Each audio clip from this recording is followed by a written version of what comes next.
सादर प्रणाम।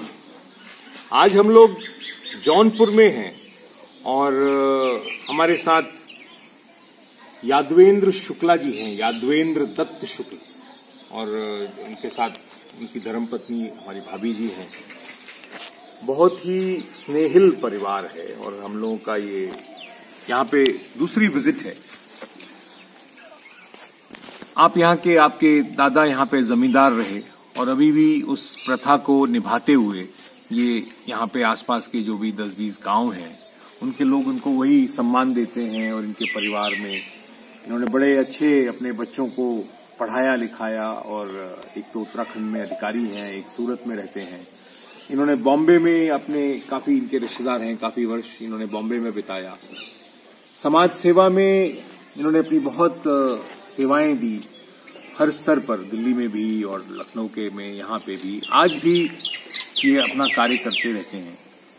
हम एक तो इनको ब्रह्मऋषि शांडिल्य राष्ट्र रत्न सम्मान से सम्मानित करने में हम लोग बहुत ही गौरवान्वित महसूस कर रहे हैं।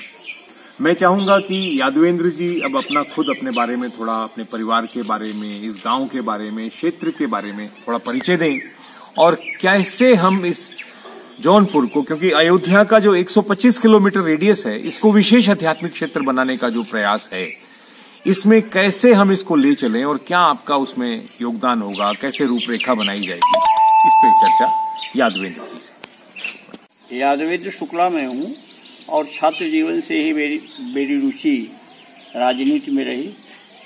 राष्ट्रीय छात्र संगठन के जिला अध्यक्ष के रूप में, प्रदेश कार्यकारिणी में होने के बावजूद मैं युवा कांग्रेस में आया और कांग्रेस में भी जिला कांग्रेस कमेटी में, प्रदेश कांग्रेस कमेटी में, ऑल इंडिया कांग्रेस सेवा दल में मैं विभिन्न पदों पर रहा। मुंबई, महाराष्ट्र, गोवा का ऑब्जर्वर भी रहा। काफी दिन तक समय चलता रहा, लेकिन बाद में बच्चे और पारिवारिक जिम्मेदारियों के कारण मैं वहां से थोड़ा अपने को दूर किया और बच्चों के निर्माण में अपने को लगाया।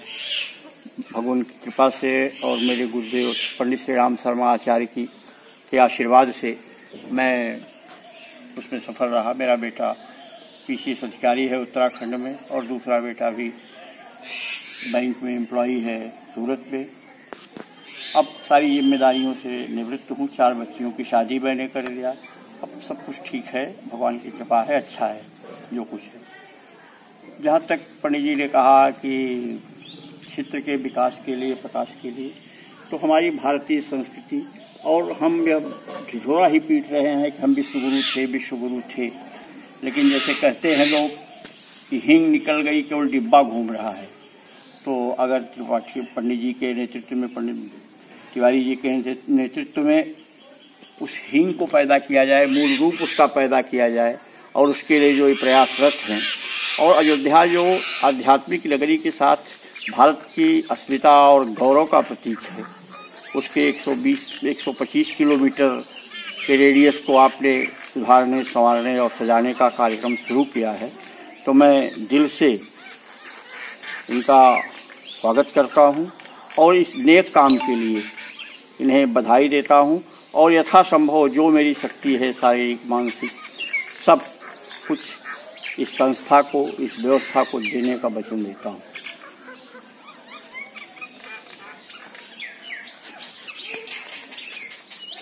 बहुत बहुत धन्यवाद। और भाभी जी भी हमारे साथ हैं, आप भी कुछ 2 शब्द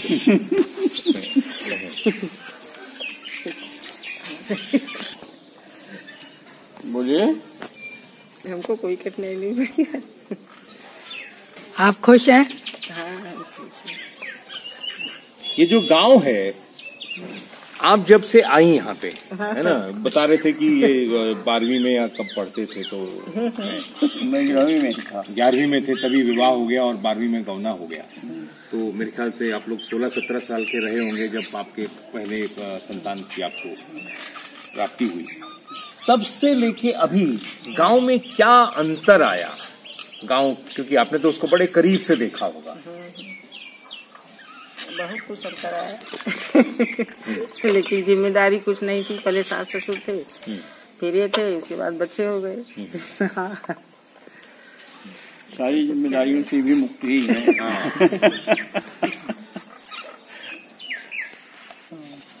हाँ, बहुत बढ़िया।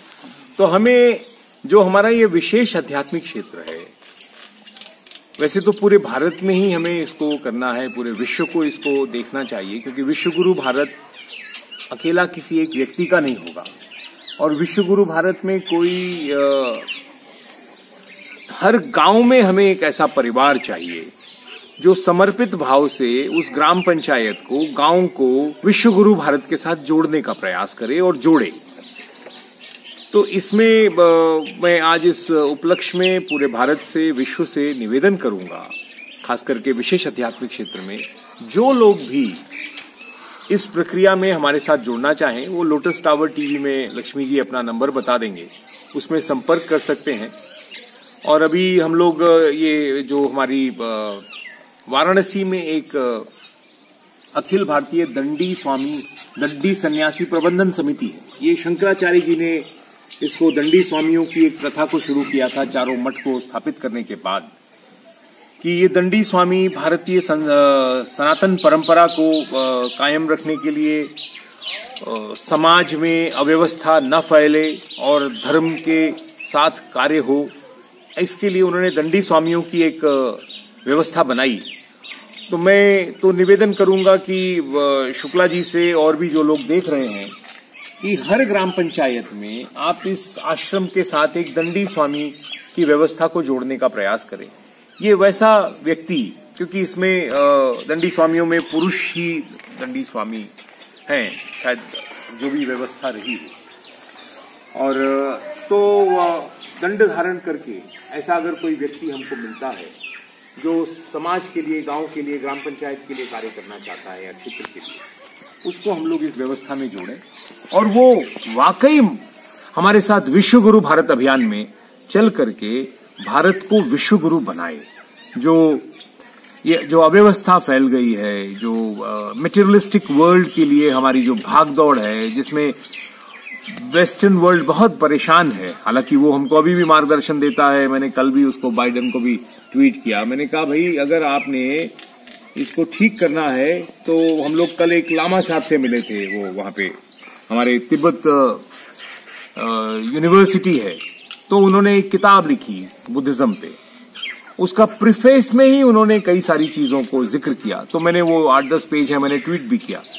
तो आप हमको ट्विटर पे फॉलो कर सकते हैं, विजय तिवारी जी ट्विटर हैंडल है हमारा, तो उसमें जा सकते हैं, देख सकते हैं बहुत सारी चीजें। ये अभी का भी हम उसमें ट्वीट कर देंगे। फिर lotus tower TV YouTube channel है जो लक्ष्मी जी चलाते हैं, उसमें हमारी बहुत सारी गतिविधियों के बारे में जो भी हम लोग करते हैं होता रहता है, तो इसको आप फॉलो कर सकते हैं, सब्सक्राइब कर सकते हैं, शेयर कर सकते हैं। बहुत बहुत धन्यवाद, प्रणाम।